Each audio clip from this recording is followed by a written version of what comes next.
Alas 3 na. Oras ng talakay ng mga nagbabagang issue na pwedeng makapanloko. Ako si Tres Martelino Reyes, Senior Editor ng Rare Files. Sa pagpasok ng bagong taon, nabulaga tayo nitong bilihan daw ng mga pirma para amyendahan ang saligang batas. Hindi naman bago itong pagtatangka na pakialaman ang konstitusyon. Lahat ng administrasyon mula kay Fidel Ramos ay sinubukan ito. Si dating Pangulong Noynoy Aquino lang ang exemption. Kasi naman, sa panahon ng nanay niya, pinasa ang 1987 Constitution. Sa true lang, wala namang masama sa pag-propose ng charter change o CHA-CHA. May nagsasabi pa nga na 358 bills ang na-file tungkol dito sa House of Representatives sa loob ng 36 na taon mula 1987 hanggang 2023. Yun nga lang, ni isa walang nakalusot sa Senado na laging kontrabida pagdating sa usapin ng CHA-CHA. Ang nakababahala lang ngayon ay ang pagpilit isalaksak sa sambayanan nitong CHA-CHA na priority ni Speaker Martin Romualdez nitong 2024, using whatever means necessary, ika nga. We are thinking right now of addressing the procedural gap or question as to how we amend the Constitution.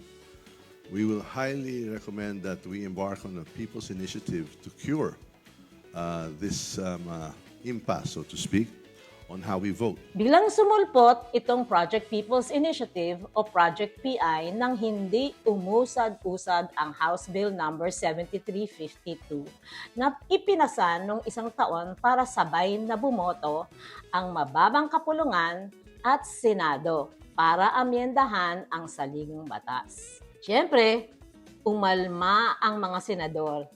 Dead on arrival daw ito pagdating sa Senado. Kasi nga naman, 24 lang sila doon laban sa 315 na mga kongresista na karamihan ay hawak ni Romualdez sa leeg, dehado sa botohan.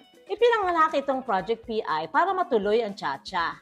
Nitong Enero, nagsimula ang pagpupulong sa mga barangay para makakalap ng pirma ng mga botante. Kailangan kasing umabot ng 12% ng total number of voters sa buong bansa ang signatures para maisulong ang People's Initiative at mabago ang saligang batas sa pamamagitan ng isang plebisito. Pero kahit may isang distrito na hindi umabot sa required na 3% na pirma, deads na ito.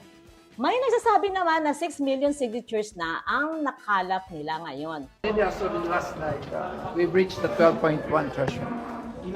At kulang na lang ng 1.8 million para maihain na ang petisyon sa Commission on Elections sa mga susunod na linggo. Pero sabi ng COMELEC, there is no determination yet as to whether the 3% was reached or the 12% nationwide was reached simply because it should come after the verification of signature.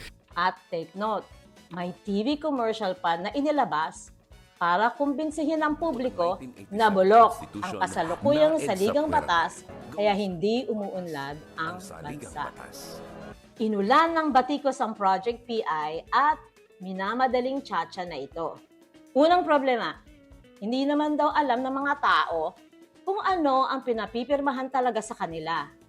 Hindi naman daw nila nabasa ang konstitusyon at di nila alam kung ano ang CHA-CHA. May survey nga na 80% ng mga Pilipino ay konti lang o halos walang alam tungkol sa saligang batas. Sabi lang daw sa kanila ay may 100 to 1,000 pesos daw silang matatanggap na ayuda pag pumirma sila sa isang form na pinaiikot. Panliling lang at signature buying ang nagaganap. Sabi ng mga kritiko, ang balita ay 20 million pesos ang nakalaan sa bawat distrito para sa project na yan. Yan ang pangalawang issue. Mukhang pera ng bayan kasi ang ginagamit dito.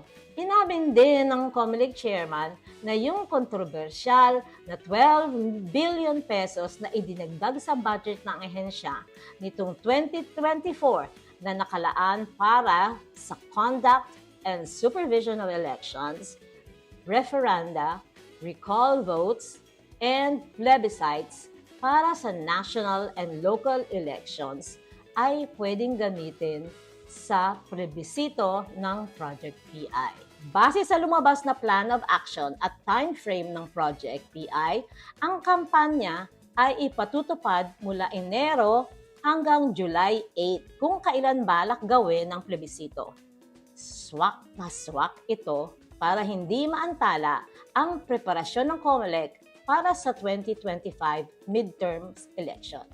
Guess nyo na?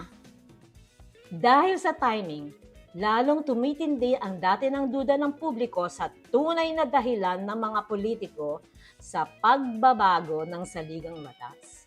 Gusto lang daw kasi pahabain ang termino ng presidente at ng mga nasa pwesto da.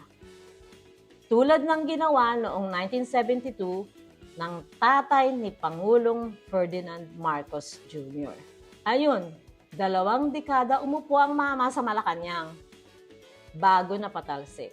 Mga tao daw ni Speaker Martin Romualdez na pinsang buo ng Pangulo at Senator Amy Marcos ang nagpapa-follow up sa Project PI. Nagngingit-ngit si Super Ate sa mga panloloko sa mga botante at ang garapal na panunuhol gamit ang pera ng bayan para makakalap ng sapat na pirma. Kaya ayun, galit-galit sila ni Speaker Pinsan. Sabi pa ni Super Ate, hindi naman talaga pabor si Pangulong Marcos sa People's Initiative kasi divisive raw ito. Hindi tayo pagdudahan, i-stop muna natin yung mga pag-release ng mga benepisyo. Hindi naman maganda rin yun kasi may nangangailangan talaga. May mga nagsususpecha nga na gusto lang ni Romualdez gawing parliamentary system ang pamahalaan para siya ang maging Prime Minister. Palibhasa, wala daw siyang pag-asang manalo pag tumakbong presidente sa 2028. Kaya kahit anong pilit na yung outdated economic provisions lang daw ang gagalawin, kahit may mga matitinong tao ang sang-ayon na talaga namang daw babaguhin ang ilang parte ng saligang batas na may kinalaman sa ekonomiya, marami ang hindi bilib sa galawang tsa-tsa ngayon. Marami ang umasa na mapipigilan pa ito ng Senado. Kaso, si Senate President Miguel Zubiri, na panay ang palag sa tsa-tsa noon, bumigay na rin. Binulaga din tayo. Pagkatapos makipag-meeting kay Pangulong Marcos, nag-file ng resolution para baguhin ang 3 economic provisions lang daw ng saligang batas at hiwalay ang botohan. Swertuga daw at magre-resign siya sa pwesto pag may binago sa political provisions ng konstitusyon. If there will be a move like that, then I will resign as Senate President. Talaga ha? Tuwang-tuwa naman sa galak si Romualdez at ibinida pa ito sa World Economic Forum sa Switzerland.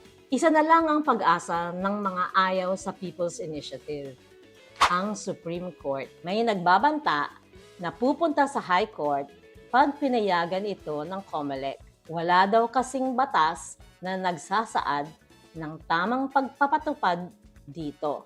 Pero baka hindi na mapigilan ng charter change train this time around. Kahit bumangon pa sa hukay si Cory Aquino. At pag nabuksan na ang Constitution sa mga amendment, magkakaalaman na kung ano ba talaga ang intensyon ng mga nagsulong nito. Magiging malinaw na kung bakit minamadali at ang tindi ng kampanya para sa tsa-tsa ngayon.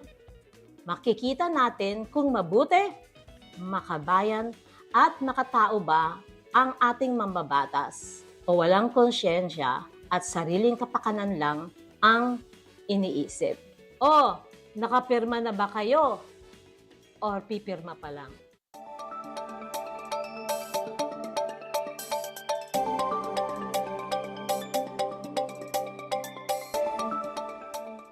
Walang chismis dito. Usapang facts lang. Abangan ang Tres from Tres Show ng Vera Files sa YouTube, Spotify, Apple Podcast at Google Podcast.